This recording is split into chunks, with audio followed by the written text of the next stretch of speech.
In this video, I'm going to break down the framework that completely changed the way that I led and managed my team so that hopefully you can become a more effective leader and way faster. Studies show that 59% of new managers who oversee at least 1 to 2 employees have received no formal manager training.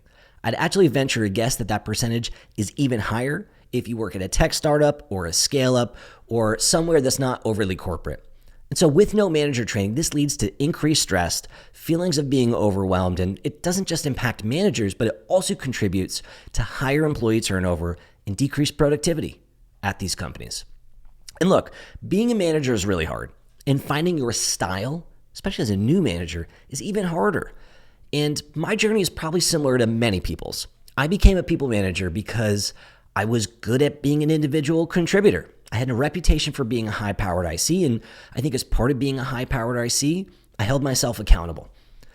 And then all of a sudden, I got promoted, and now I had these other people that I was accountable for, but I didn't really know how to transfer what had worked for me in a way that was effective at helping them.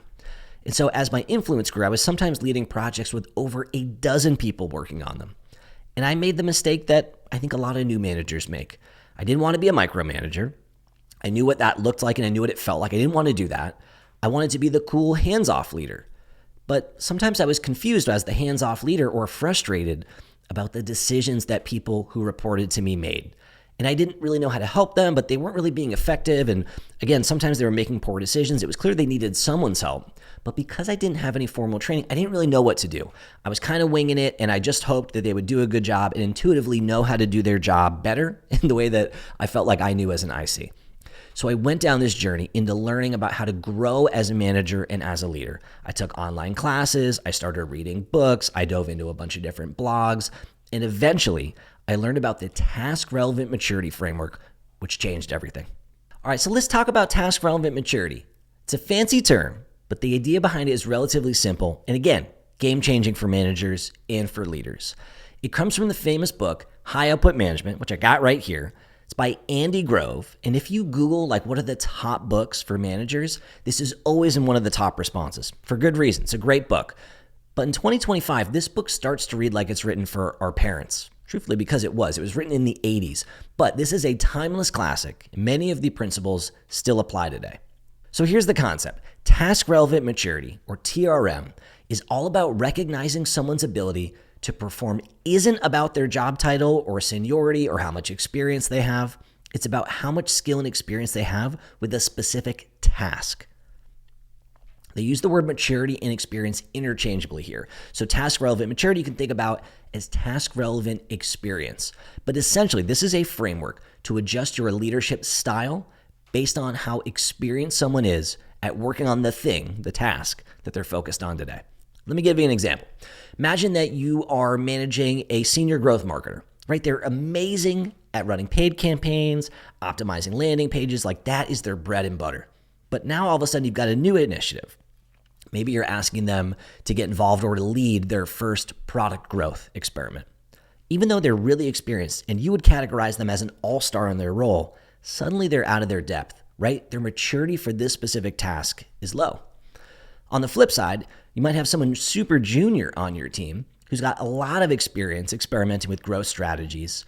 And for them, this exact same task, their maturity would be high. So even though they are a newer and more junior employee, they have more experience at this specific task. And so the idea behind task relevant maturity is that it's not about their title or their age or how long they've been at the company or how successful they've been at other stuff.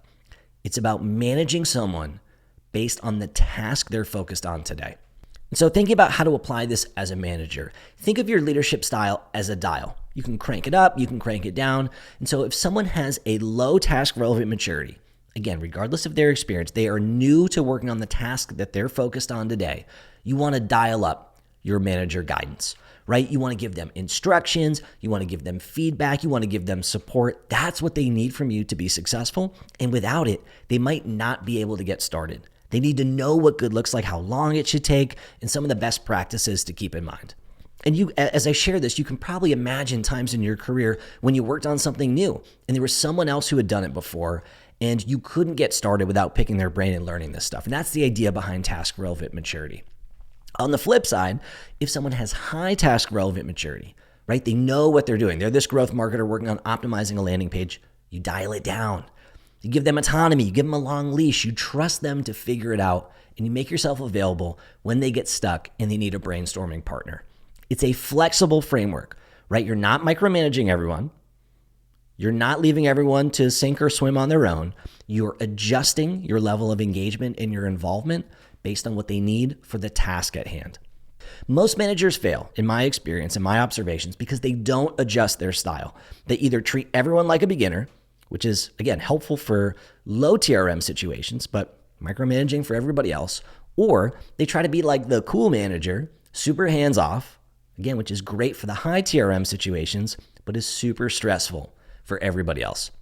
So it's not about treating everyone the same way. It's about leading smarter and customizing your leadership and your management style based on the task.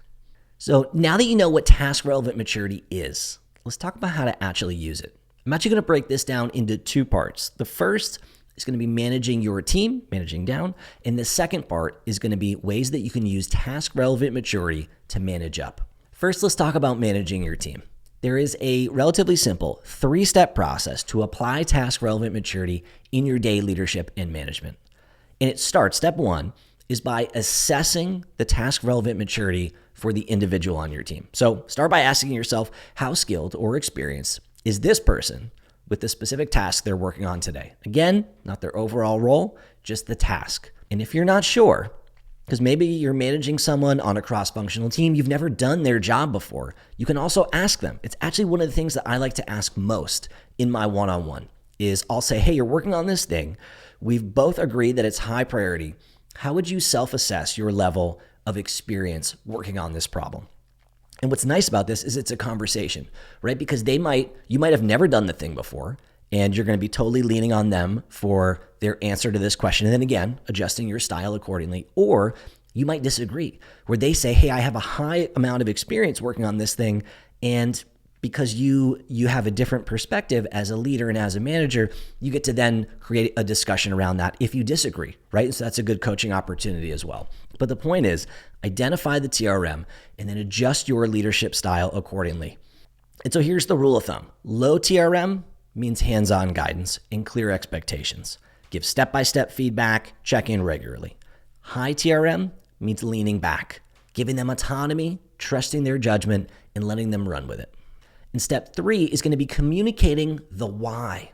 So it's important to explain why you're adjusting your management style. You could tell someone on your team, hey, I'm going to give you a little bit more guidance on this initiative because I know this is new for you. Or on the flip side, hey, I'm going to trust you to run with this and I'm going to be a little bit more hands-off on this project that you're working on because I know you've done it before. So this builds trust and it helps your team understand that your support is based on their needs and not control or something more related to you. Okay, now let's flip it. Let's talk about how to use TRM when you're managing up. The first step, again, is going to be to assess your manager's maturity with the task that you're focused on today. So just like with your team, you're going to assess your manager's TRM for the task that you're working on. Is it something they've done before or is it uncharted territory? The second step is then you want to adjust how you engage, right? So if their TRM is low, you want to guide them. You want to give them context. You want to explain what you're doing, why you're doing it. You want to highlight potential risks. You want to let them know how long this initiative might take. On the flip side, if their TRM is high, you want to focus more on big picture updates and let them lead the conversation. So you want to use step 3 is you want to use task relevant maturity to build credibility, right? When you help your manager feel confident about the areas where their TRM is low, you're going to build credibility and trust. And over time, they're going to see you as someone who understands their perspective, thinks big picture, and can help them succeed. The other way that you can use TRM to manage up is by being vulnerable about your own TRM on a topic and then letting your manager know how they can best support you. So that's how you apply task relevant maturity. Whether you're managing your team or managing up, the key is adjusting that dial, how you communicate and support based on the other person's experience with the task. It's all about being intentional and meeting people where they are. All right, we covered a lot in this video. Covered what task relevant maturity is, how to use it to manage your team, and even how to use it to manage up more effectively. If you're a new manager, you're feeling overwhelmed or unsure about how to lead effectively, you don't have to figure it out alone. I work one-on-one with leaders like you to help them feel more confident and thrive in their roles without burning out. Click the link in the description to learn more about my coaching programs. And before you go, please don't forget to like this video and subscribe for more actionable growth and leadership tips and tricks. Let me know in the comments what you think and how you plan to use task relevant maturity with your teams. Thanks for watching. See you in the next video.